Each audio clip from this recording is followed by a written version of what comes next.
반전의 역사를 이루는 기도. 시편 89편 38절에서 52절 말씀. 반전의 역사를 이루는 기도. 예수님이 십자가에서 깊은 고통 중에 사람들을 내려다보실 때 군병들은 옷을 나누어 가지려고 했고, 군중들은 내가 하나님의 아들이면 너나 구원하라 라고 조롱했다.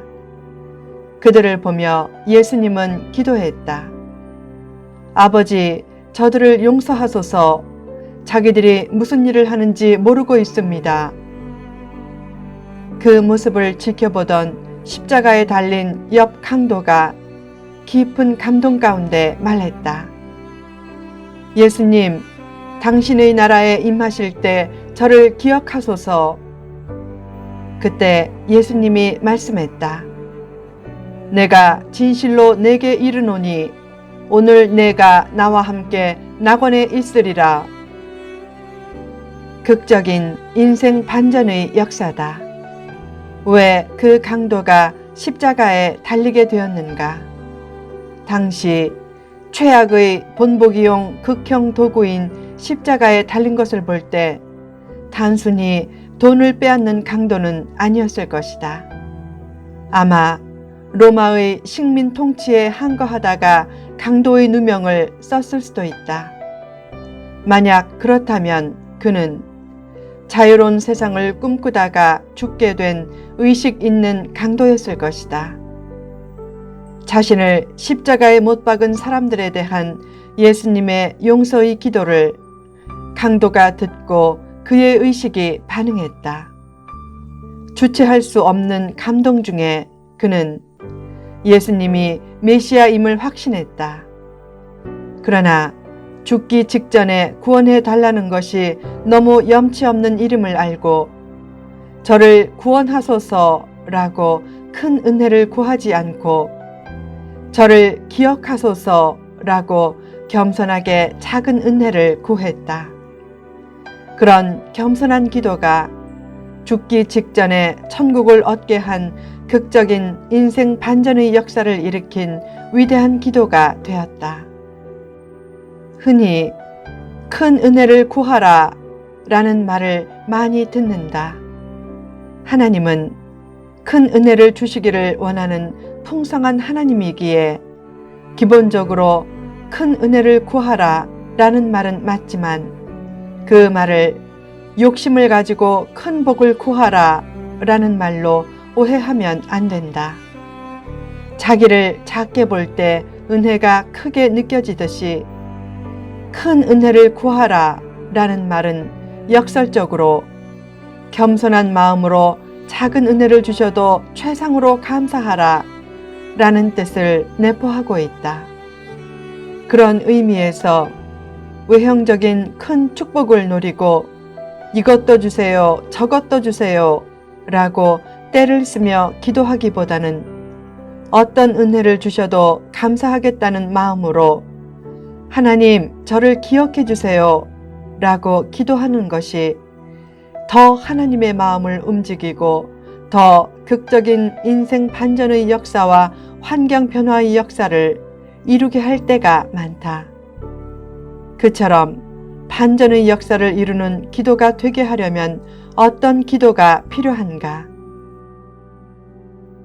1.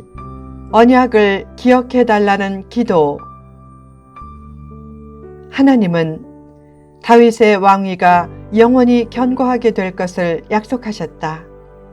그러나 에단은 하나님이 다윗 왕과 맺은 언약을 미워해서 이스라엘 왕의 왕관을 내팽개쳐 욕된 존재로 만드셨고 이스라엘이 이방인들의 침략으로 파괴되게 하셨고 이방인들의 약탈로 수치를 당하게 하셨다고 탄식했다.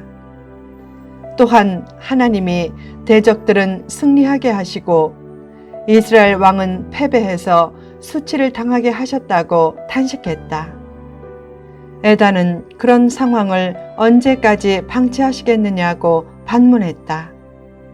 그 반문을 보면 에다는 하나님 앞에서 탄식했지만 하나님에 대한 믿음은 여전히 굳건했음을 느낄 수 있다. 그래서 언약을 기억해 달라는 의미로 비참한 현실을 탄식하며 기도한 것이다. 언약을 기억해 달라는 기도는 은혜를 내려 달라는 겸손한 기도다. 언약을 기억해 달라는 기도가 응답되려면 꼭 필요한 것이 있다. 그것은 언약을 기억하는 태도다. 하나님 앞에 했던 마음속의 다짐과 결심들을 꾸준한 삶과 굳건한 삶을 앞세워 실천하려고 하라. 믿음 생활의 목표를 과실보다 과정에 두라.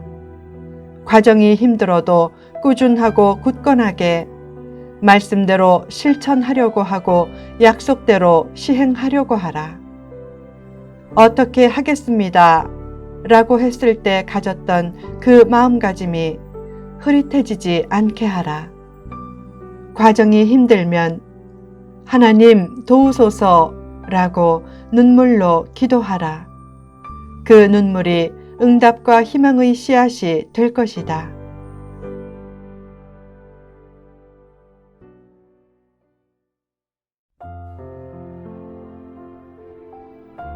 2. 자기를 기억해 달라는 기도. 에다는 이스라엘 왕과 관련된 기도를 한 다음에 자신의 연약함을 깨닫게 해달라고 기도했다. 사람에게 상처를 잘 받는 자존심이 아닌 자기를 존중하는 자존감은 필요하다. 자존심은 자신의 연약함 때문에 상처를 받는 것이고, 자존감은 자신의 연약함을 깨닫고 하나님 안에서 희망을 찾아나가는 것이다. 성도는 자존감을 가지고 이렇게 기도해야 한다. 하나님, 저의 연약함을 기억하소서. 자신의 연약함을 인정하기는 쉽지 않지만 그것이 있어야 그때부터 강하신 하나님이 역사하실 여지가 생긴다. 왜 기도 제목이 생기는가? 성도의 기도 제목에는 자신의 연약함을 깨닫고 하나님을 온전히 의지하라는 메시지가 내포되어 있다. 진리를 아는 것도 중요하지만 자신의 연약함을 아는 것도 그에 못지않게 중요하다. 자신의 연약함을 알 때 비로소 진리의 편에 서서 반응할 가능성이 커진다. 기도 제목을 통해 자신의 연약함을 깨닫고 자신을 향한 하나님의 뜻과 섭리를 이해할 때 내일의 소망도 넘치게 된다. 3. 리더를 기억해 달라는 기도. 에다는 다윗에게 맹세하신 그 전의 인자한 언약을 기억해서 주의 기름 부음 받은 리더가 대적들의 비방을 받는 암울한 현실에서 벗어나게 해달라고 탄원했다. 리더 하나 때문에 많은 사람들이 행복과 축복의 길로 갈 수도 있고 불행과 저주의 길로 갈 수도 있다. 그런 의미에서 리더를 위한 기도도 매우 중요하다. 리더를 위해 기도할 때는 판단하는 어투, 비판적인 어투, 요구하는 어투, 설교적인 어투는 가급적 줄이는 것이 좋다. 어떤 사람은 리더를 위해 기도한다면서 이렇게 기도한다. 리더가 남의 위에 서서 희생을 강요하는 지배자가 아닌 남의 밑에 서서 희망을 주는 지도자가 되게 하소서. 잘못된 기도는 아니지만 타인에 대해 요구하는 어투가 담겨 있기에 좋은 기도로 들리지 않을 수도 있다. 참된 기도는 늘 남의 변화보다 나의 변화를 우선해야 한다. 리더를 위해 기도할 때는 겸손하게 하나님, 리더를 기억해 주소서라고 단순하게 기도하는 것이 더 하나님의 마음을 움직이는 기도가 될 수 있다. 리더에게 중용은 필요하지만 꼭 중립에 있도록 요구할 필요는 없다. 편견에 매몰되지 않는다면 좌측 성향을 띨 수도 있고 우측 성향을 띨 수도 있다. 그것은 리더에게 맡겨둘 영역이다. 다만 자신의 성향을 잘 활용해 공동체의 비전과 행복을 위해 기여하는 리더가 되도록 기도해야 한다. 어떤 사람은 자기 한마디 말이 리더를 낙심하게 할까봐 1000마디의 기도를 먼저 드린 후 조심스럽게 말한다. 리더를 위해 비판할 책임보다 리더를 위해 기도할 책임을 인식하는 것이 더욱 복된 태도다. 에다는 하나님께 기도하면서 원망도 하고 탄원도 했지만 결국 찬송으로 시를 끝냈다. 여호와를 영원히 찬송할지어다. 아멘, 아멘. 이 시편으로 제3권이 끝난다. 시편은 총 5권으로 이루어졌는데 각 권이 끝날 때마다 아멘, 아멘이란 2번의 표현을 쓰고 있다. 그 뜻은 시의 고백대로 반드시 될 것이다 란 뜻이다. 이 표현은 그가 하나님을 여전히 신뢰하고 응답의 확신을 가지고 있음을 잘 나타낸다. 힘들고 어려워서 잠깐 불평도 하고 원망도 하고 의문도 가질 수 있지만 결국 최종 승리의 고백으로 기도를 끝내라. 어려운 현실 속에서도 최종 승리를 믿고 찬양하고 감사하면 최종 승리의 역사가 나타난다. 진실하게 기도하면 얼마든지 인생 반전과 환경 반전의 역사를 이룰 수 있다.